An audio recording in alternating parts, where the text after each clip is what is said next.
I am really, really happy to be here and very proud as an NIU alum to have been invited to the first ever TED event here at NIU in DeKalb.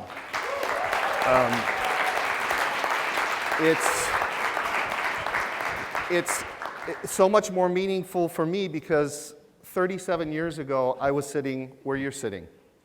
And I had classes in this auditorium. In fact, the class was called Monday Night at the Movies. I don't think they have it anymore. It was too easy. It was a lot of fun. It was one of those gen eds that you just took to get credit and didn't have to study for. But anyway, very happy to be here. And we're going to shift gears a little bit from robots and fruit flies and plant memories and all these other great presentations to talk about cultural awareness. Okay? So we're going to talk about the importance of cultural awareness for organizations, companies, entities that want to interact across cultural boundaries. Okay? I'm going to talk a little bit about the importance for these organizations to do market research in order to understand their target audience, because without that, they're not going to be successful. And I'm going to provide some examples of companies that didn't do it right, and some examples of how we are evolving in our thinking because of our interconnected and globalized world. Let's hope this works. It works. Our world has changed rapidly in a very short period of time. Geopolitical orientation has created vast new markets which 25 years ago didn't exist for all practical purposes. Russia, the People's Republic of China, Vietnam, these were all closed markets for us, and in the past 25 years, through a variety of reasons, they are now open markets for us. Mass migration has played a big part in globalizing our world and making cultural awareness very, very important. I don't know if any of you have seen the movie Peggy Sue Got Married. It's back from 1987 when you guys were probably not even born. So Peggy Sue is she falls at her high school reunion, and she is transported in time, or she thinks she's transported in time back to her high school years in the early 60s. And she is talking with the school nerd about time travel. And the guy's name is Richard.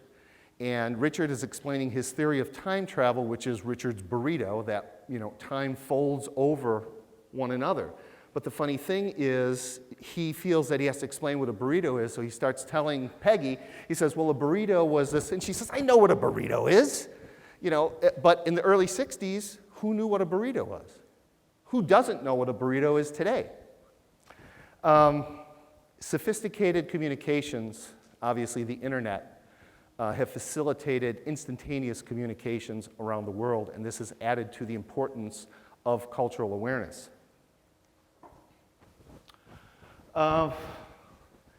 Culture. I think this cartoon does a pretty good job of projecting how two different cultures arrive at the same conclusion, but for very different reasons. Of course, you've got the Western woman here who says, everything covered but her eyes, what a cruel male-dominated culture. And then you've got the Muslim woman here saying, nothing covered but her eyes, what a cruel male-dominated culture. I think it does a really good job of depicting how we really are all the same, but we're different at the same time. The Dutch social psychologist Geert Hofstede defined culture as the collective programming of the mind which distinguishes one category of people from another. And I think that's a very good depiction because there are a lot of different definitions of it. Culture impacts on buyer behavior, which makes it absolutely essential for organizations to understand culture in order to be successful economically. And these organizations need to develop separate, customized marketing programs if they're going to reach their target audience and be economically feasible. Why is understanding cultural differences so much more important, arguably, than it has been in the past? Well, the stakes are very high. According to the U.S. Department of Commerce, U.S. global companies exported $2.3 trillion of goods in 2013. And that does not count the hundreds of billions of dollars in services that our companies have exported. It also estimates that 95% of consumers, American consumers, live outside of our borders. And for every additional $1 billion of trade that we have, it supports an additional 5,000 US jobs. So the stakes are very high indeed. The due diligence process that companies have to go through need to include cultural awareness along with political, legal, economic, and other considerations. And this is required in order for an organization to formulate a successful marketing strategy. It must take into consideration the values, etiquettes, attitudes of its target audience, and what happens if it is not successful. Well, you're going to fail to reach your target audience and to engage them. You're going to offend people, which in turn is going to damage your brand, and it's going to waste valuable time, resources, and money. What makes up culture? What are the indicators of culture? Well, you've got language, which is probably the most visible form of culture. So linguistic bonds such as Spanish, the language Spanish formulates a Hispanic culture. Japanese, Korean, Chinese formulate an Asian culture. So language is very closely identified with culture. Religion defines many cultures as well. Many Arabic-speaking countries are identified with Islam, whereas Italy, France, Spain are associated with Roman Catholicism. Values make up an important part of culture. Some cultures highly value individualistic thinking, whereas other cultures really admire conformity to a group. And many European cultures will put a high value on taking a long time lingering over a nice meal with lively conversation, whereas here in North America, wolfing down a snack while surfing the internet or watching YouTube or checking your email is not uncommon. If I mention sushi, tempura, and sake, it evokes a specific culture and a specific country. If I tell you, where's Maria? Wiener Schnitzel, sauerkraut, and apple strudel, that puts to mind another culture and country. And then, of course, who can not know who introduced hamburgers, Big Macs, and Twinkies to the world? The image on the left, you guys, okay, we're getting closer to our time here, to 2014. In 2002, the movie Scooby-Doo was released. And this, on the left, was an official promotional shot of the movie. When they went to market it in the Middle East, they weren't allowed to use this until they doctored it up. Okay? Because many Islamic cultures either frown upon or just flat out forbid any skin to be exposed on females. And this is part of culture. So these are some of the challenges that companies or organizations need to take into consideration when they're going to market their products overseas. Who does not recognize this, right? Those of us old enough to have children, everybody's bought Gerber products, and so a very familiar brand. But if you're unfamiliar with your market, things can go wrong. Okay? When Gerber moved into Africa, they did a very poor job at trying to gauge the culture of their target audience. And they did not know that in Africa, because of low literacy rates, companies often put a picture of the ingredients contained within the container. So the marketing department and management were astounded that sales were so slow until somebody pointed out, when a housewife is going down and a mother is going to go down to buy baby food, they're not going to buy a Gerber product because they think that that's what's in the container. Gerber also this is not Gerber's fault, okay? Gerber has an unfortunate corporate name in some French-speaking cultures because Gerber is spelled exactly like the French verb gerber, and gerber means to vomit. So in certain French-speaking countries, Gerber goes under their corporate umbrella of Nestle, understandably. Another component of culture involves values.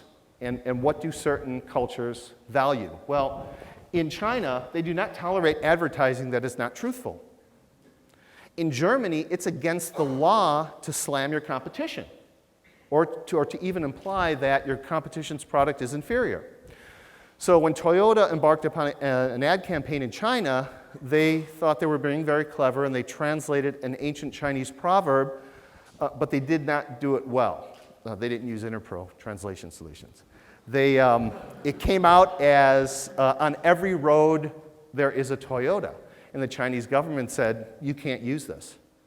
It's not truthful. We can point out that not every Chinese road has a Toyota driving on it. In Germany, Goodyear wanted to advertise that its tires were stronger than chains and showed chains breaking, and the German government would not allow it because it inferred that the quality of German chains were subpar. Now, this is after these companies spent millions and millions of dollars on these campaigns, so had they done a little bit of cultural awareness research ahead of time, they would have understood that they couldn't have done that, and they would have done something differently, hopefully. Culture awareness in our globalized world has prompted organizations to think in a new way.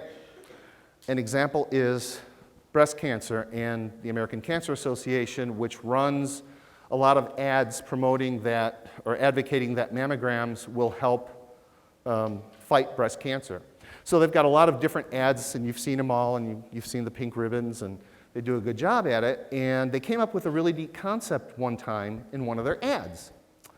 But they wanted to roll this out into different languages for North America, into French for Quebec, into Spanish for both the US and Latin America.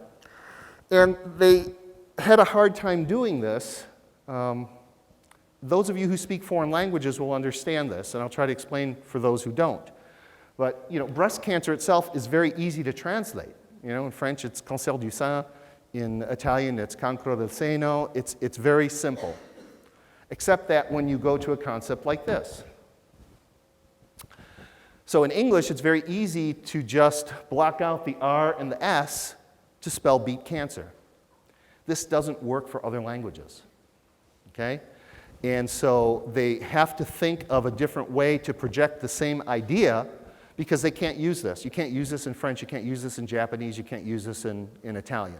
And I don't know if there's a language that you can use it in. But being able to adapt this message to a target audience has spawned a new practice in the world, and it's called transcreation. So whereas companies used to translate their message from one language to another and try to translate the words, some of which is very difficult. We had one campaign that was, "This is the new black," and it was going to Europe, and we spent days trying to figure out how to do that. So companies ad agencies and translation companies are no longer translating, they are transcreating, and it's really opened up a new practice for a lot of companies in the PR sector and in the translation sector, but kind of shows that our thinking is evolving a little bit because of our interconnected and globalized world. Poor research can be costly, so it's great that companies do the research, but they have to do it correctly. There was a fast food company, and they did a study in Italy, I think it was in Milan, and they wanted to open up a new fast food facility in a high traffic count area. So they did all the right things. They engaged a consulting firm, they did the research, they said, out of these three locations, this is the one with the highest traffic count. This is where we want to build our new facility. They purchased the land, they built the building, and they opened up. And sales were abysmal. And no one could figure out why. Well, we did all the right things. Well, what happened? Well, they went back and they saw that the traffic counts were accurate, except that all the cars were going to a local bordello. The drivers didn't have fast food on their minds. So it's really important that companies do the research, number one, and that they do the research correctly. I'm going to end to say that there's enough failure in communications between the same cultures, but when you get to trying to communicate with different cultures, the possibilities for miscommunication and damages are multiplied. But the point of what I'd like to try to get across to you all today is that cultural awareness is a critical component of being able to be successful in today's globalized world, and companies that forget about it or trivialize it will fail. Thank you very much, and go Huskies!